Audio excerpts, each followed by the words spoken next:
Bom dia a todos. É uma grande honra falar para os meus colegas aqui. Infelizmente são 2 décadas já, sou um pouco mais velho do que pareço, mas é uma grande honra estar essas 2 décadas aqui no banco, servindo o nosso país.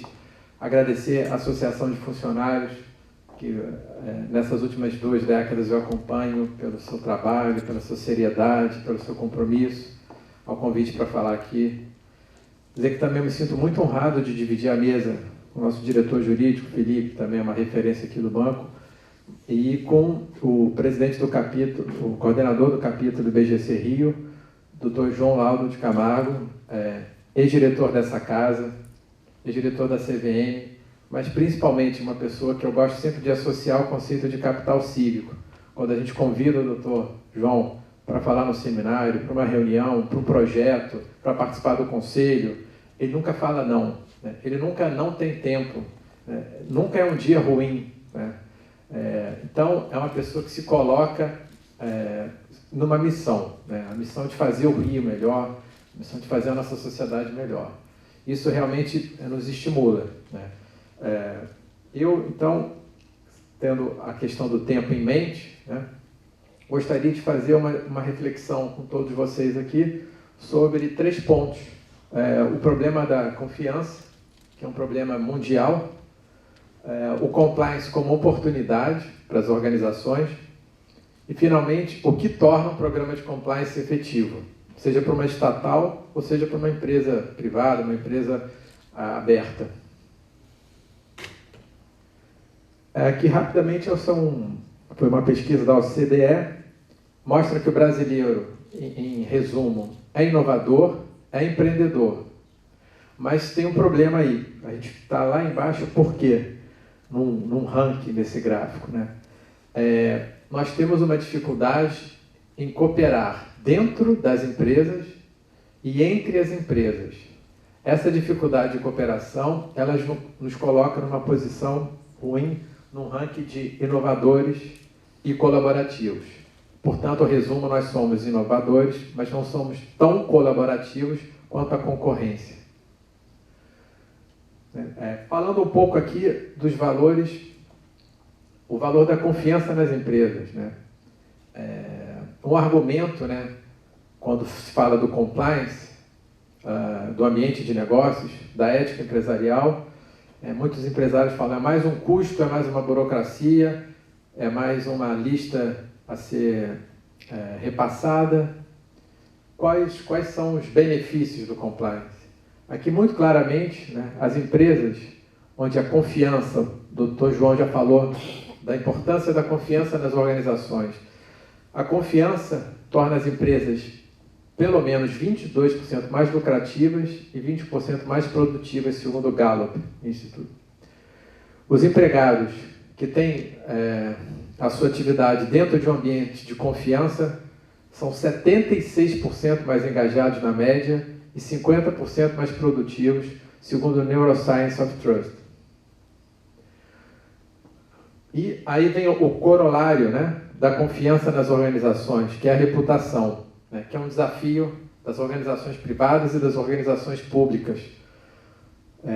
Aqui o SP500, né, isso é válido para os Estados Unidos, mas é válido também de maneira geral, mas o dado norte-americano é que 84% do valor de mercado é atrelado a valores intangíveis, que podem ser associados à reputação.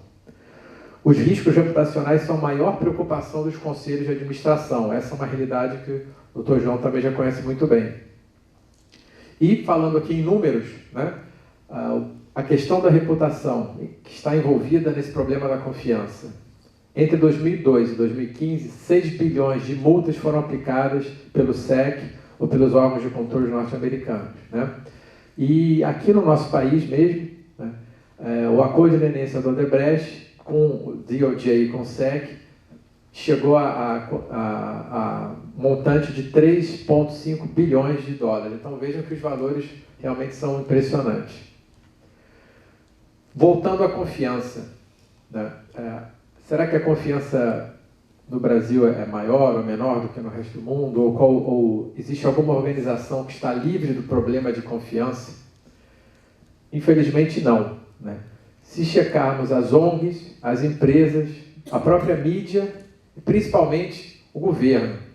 Perceberemos que o nível de neutralidade ele só é superado pelas ONGs e pelas empresas e ainda assim não em níveis satisfatórios. Percebam que a desconfiança da mídia e dos governos é mais crítica ainda, né? Esses valores são referentes aos anos de 2016 e 2017. Mas será que ficamos aí? Né? Será que a história se resume a isso? A história talvez seja mais complexa do que só os níveis de confiança por setor ou por instituição. Portanto, vejam aqui a percentual que considera fontes mais confiáveis na população brasileira e até mundial. 65% dos indivíduos, né, são fontes mais confiáveis, segundo os entrevistados, do que as próprias instituições. Pessoas com perfil reformador tendem a gerar mais confiança. Né?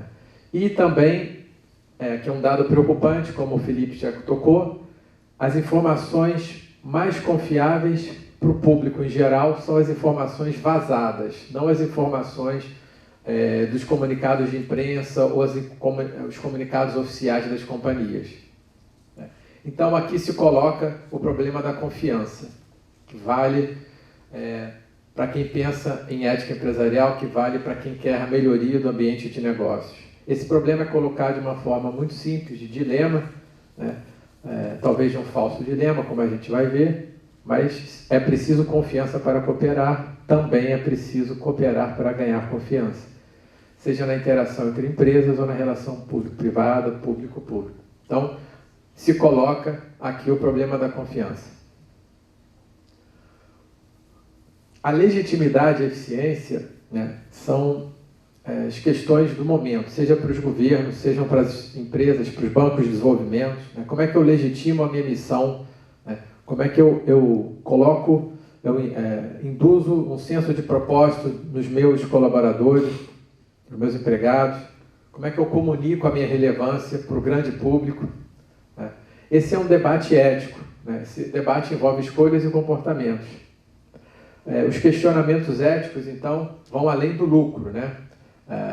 Vão sobre esse senso de propósito. Então, o compliance como oportunidade, ele tende a contribuir para empresas e para as estatais encontrarem uma maior legitimidade e uma maior eficiência nas suas atividades.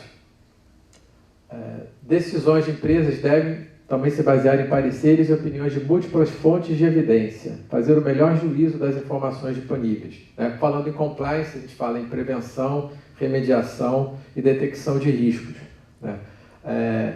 E aqui citando exemplos, né, que é sempre bom para ilustrar esses pontos.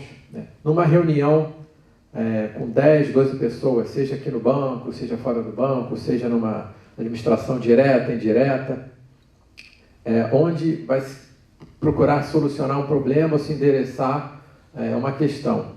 Se o chefe começa falando e o chefe já dá a sua opinião, já coloca o seu posicionamento na reunião, no início da reunião, a tendência é que os outros colaboradores tenham um comportamento de chancela, um comportamento de reprodução daquela ideia. Né? Portanto, o estímulo à voz e responsabilidade aos empregados é algo que vai fortalecer aquela organização pela diversidade de posicionamentos que você vai gerar numa discussão. Existem métodos para que isso seja feito. Né?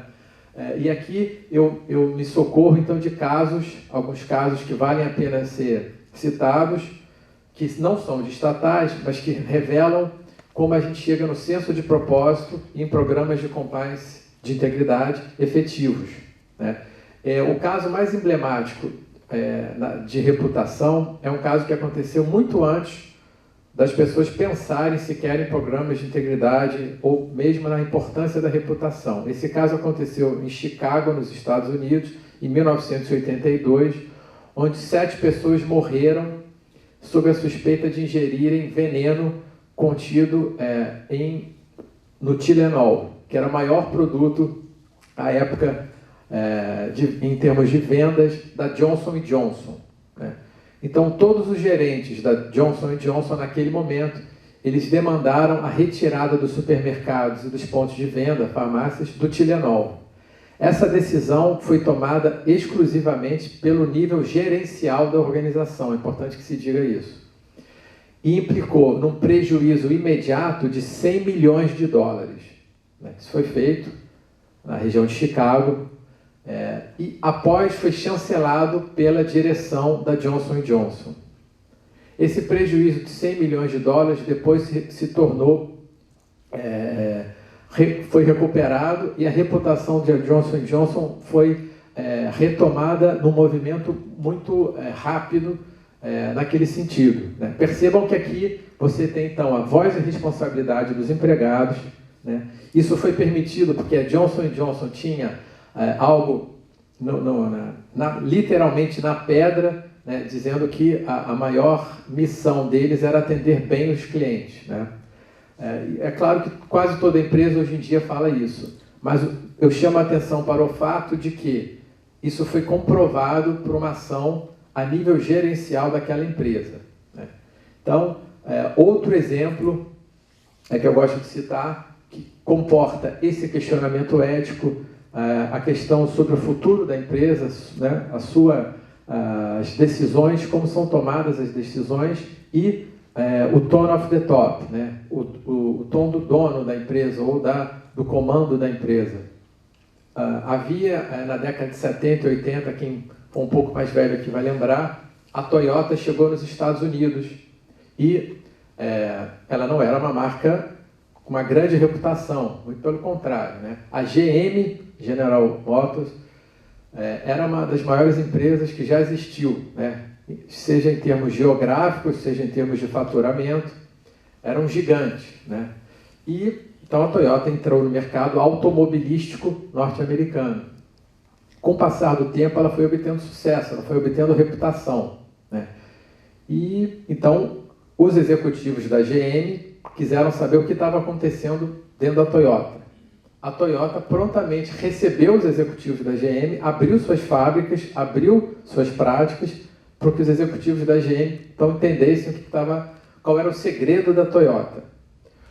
E aí a primeira conclusão dos executivos foi: a Toyota tem robôs, vamos copiar a Toyota. A Toyota tem uma linha de produção robotizada, altamente robotizada, vamos copiar a Toyota.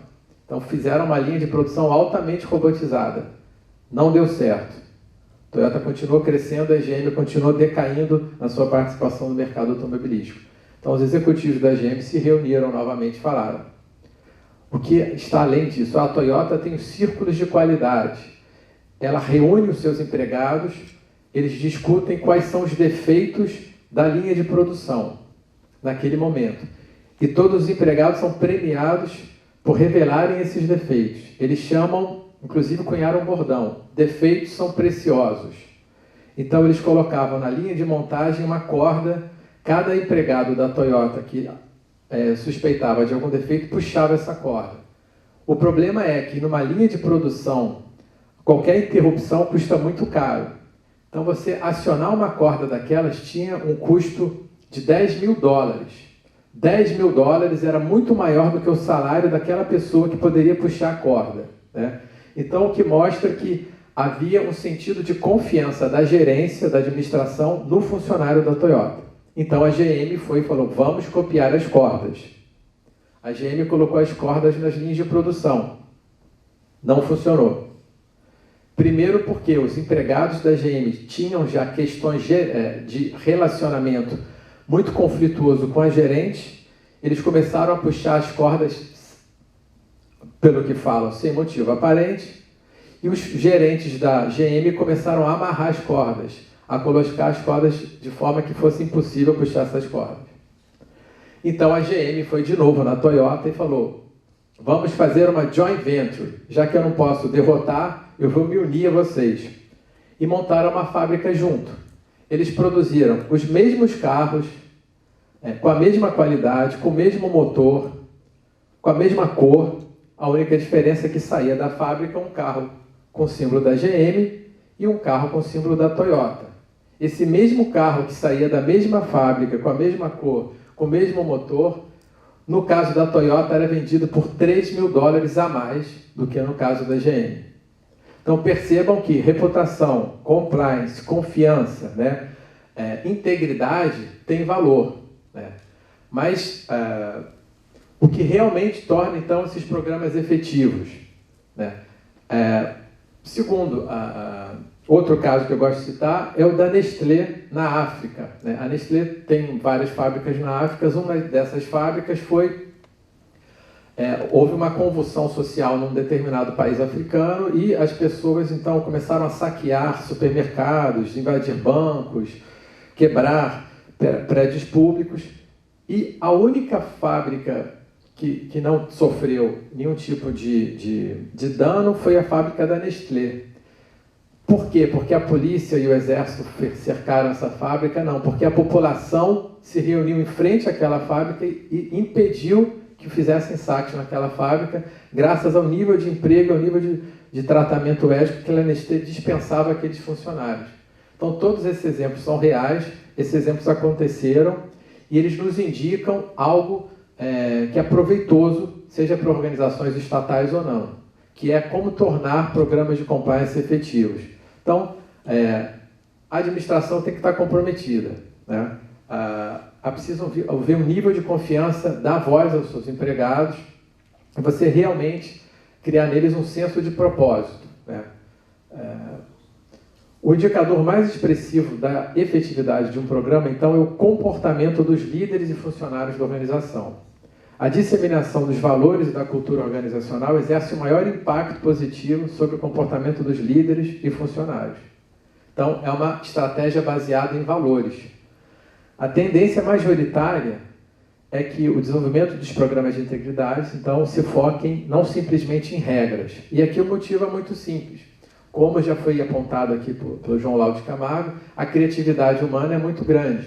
Então, quem está propenso a fraudar, a ser desonesto, né, ao ler aquela regra, vai procurar exatamente aonde a regra tem os pontos fracos. Mas se a sua estratégia é baseada em valores, e a gente já viu que isso funciona, o seu programa de compliance vai ser muito mais sólido, né? Não existe uma receita. Essa notícia é ruim, Felipe. A gente não tem uma receita de bolo, mas a gente tem alguns indicadores, né? Estratégia baseada em valores. Pode ser uma estratégia criativa. Eu já vi pequenas e médias empresas que têm o seu canal de denúncias, é uma caixinha dentro dos banheiros, né? Por exemplo, o engajamento de todos na elaboração das políticas e dos programas, né? Que vai dar o sentido de propósito, de pertencimento àquele programa. É uma metodologia prévia de monitoramento e avaliação desses resultados, ou seja, não vai ser simplesmente as melhores intenções de uma organização. Aquela organização vai detectar, prevenir e corrigir os seus erros. Já existem cartilhas, vídeos da CGU, SEBRAD, do nosso próprio conselho, a Aliança for Integrity, que são gratuitos, né? E elas permitem, então, apontar para o próximo item, que é uma linguagem clara e objetiva, né?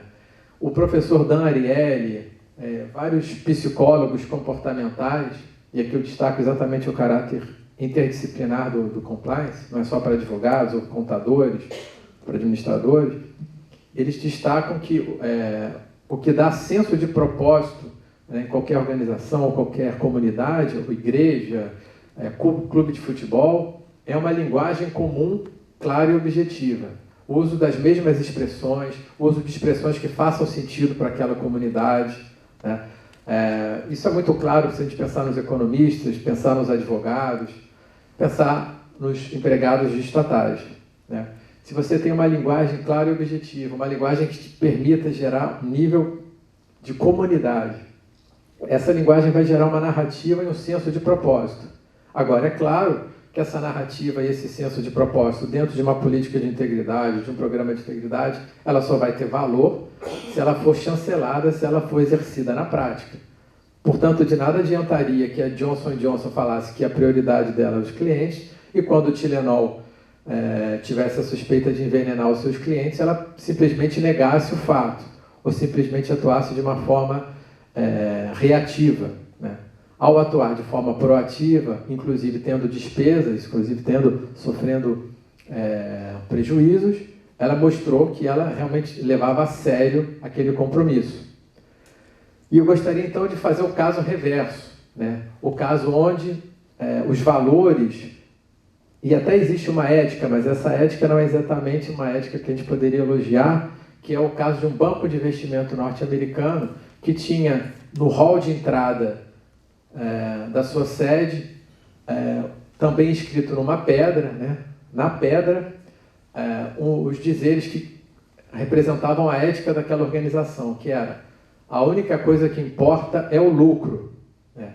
O nome desse banco é o Bear Stearns. Ele, na crise de 2008, ele foi um dos primeiros a cair, e essa crise, a gente lembra que gerou um prejuízo de 10 trilhões de dólares só para os Estados Unidos. É claro que o fator dessa crise não foi a missão do Bear Stearns, só focada no lucro, mas o que eu quero chamar a atenção aqui é a força da ética nas organizações. A partir do momento que a única missão de uma organização é o lucro, ela começa a ter metas mais agressivas, ela começa a ter metas de curto prazo, ela começa a estimular os funcionários a pensarem daquela maneira, né? E os próprios funcionários começam a sabotar a própria organização, porque se a única coisa que importa é o lucro, eu vou pensar no meu lucro pessoal, afinal de contas é a única coisa que importa. E o que fico muito feliz de estar numa organização e de trabalhar numa organização que pensa o longo prazo, né? E só esse fato já é indicativo de uma ética. Se você pensa no longo prazo, você não pensa só nos resultados trimestrais, você não pensa só no bônus do ano que vem, né? Você não pensa só na política pública que vai fazer efeito em 6 meses. Você é obrigatoriamente forçado a pensar em coisas que fazem sentido no longo prazo. Você é obrigado a criar uma estrutura interna de governança, uma estrutura interna hierárquica que faça sentido no longo prazo. E isso é uma fortaleza, né? E aqui o que vale também nas empresas privadas é essa narrativa e esse senso de missão, vale também nas estatais. Dados como bônus agressivos ou diferenças salariais muito grandes entre os colaboradores de uma organização são dados que apontam para uma ética disfuncional no longo prazo. E aqui há vários exemplos de empresas que adotaram esse tipo de ética e que não andaram bem das pernas. O que me chama a atenção é que os dados da pesquisa apresentada já aqui anteriormente pelo nosso João são convergentes, né? As estratégias são convergentes, então isso é uma boa notícia. Falou-se muito aqui da liderança, né? 83% dos funcionários, numa pesquisa feita sobre liderança, a Leadership in Business, uma pesquisa mundial, 80% dos funcionários acreditam que suas organizações se tornariam melhores, ou se tomariam melhores decisões se seguissem a regra: faça aos outros o que eu gostaria que fizesse a você. Portanto, isso é mais um valor do que uma regra, né? Líderes que agem com humildade são 22 vezes mais propensos a serem vistos como confiáveis por seus colegas, tornando o ambiente mais confiável.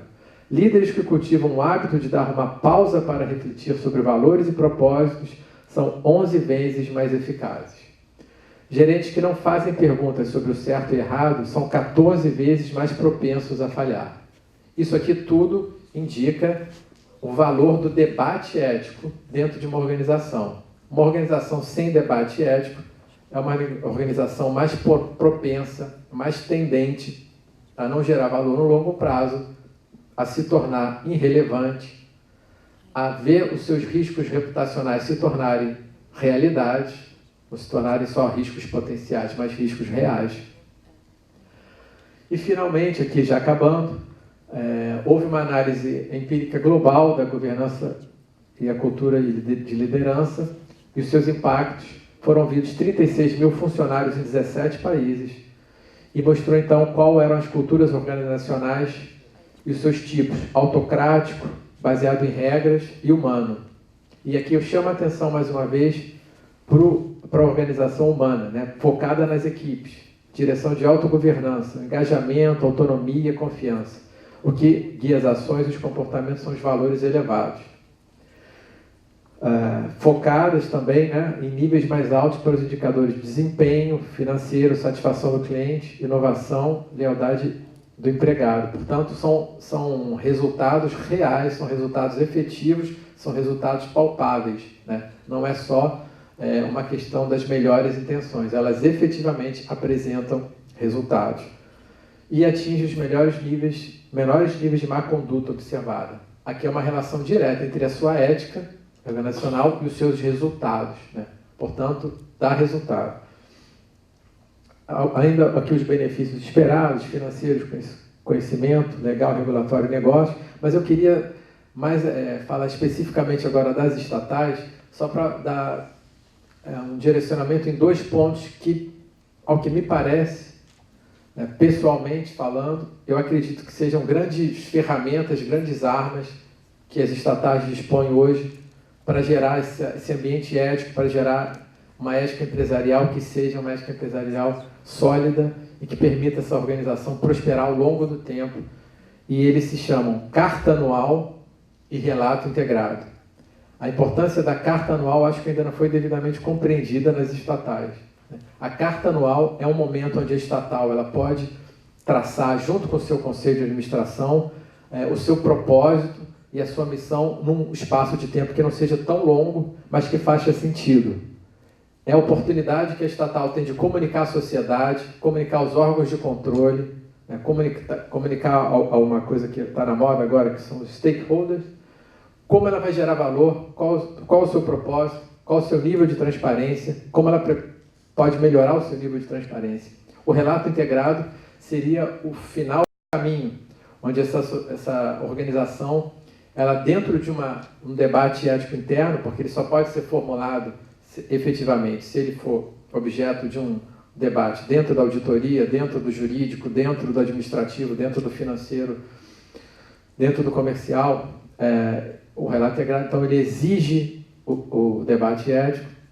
Esses 2 elementos, se bem utilizados, eles certamente vão influir positivamente na ética empresarial e no ambiente de negócios e na imagem daquela organização e vão comunicar o avanço daquela organização.